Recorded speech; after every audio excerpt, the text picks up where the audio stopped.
Dica número 1. Fui fortemente influenciado pelas ideias iluministas. Dica número 2. Tentei reduzir o poder e influência da Igreja Católica e confisquei suas propriedades. Dica número 3. Escrevi o Manifesto de Cartagena. Dica número 4. Sou considerado um herói em alguns países. Dica número 5. Nasci em Caracas. Dica número 6. Fui presidente da Venezuela. Dica número 7. Escalei o Monte Vesúvio, onde fiz um importante juramento. Dica número 8. Fui presidente do Peru. Dica número 9. Nasci em 1783. Dica número 10. Participei das batalhas de Boyacá e de Carabobo. Dica número 11. Fui o primeiro presidente da Bolívia. Dica número 12. Eu também sou conhecido como El Libertador.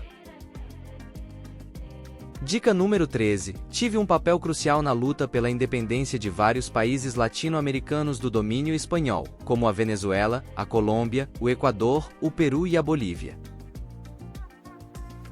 Dica número 14. Fui o primeiro presidente da Gran Colômbia. Dica número 15. Morri em 1830, em Santa Marta, onde hoje é a Colômbia.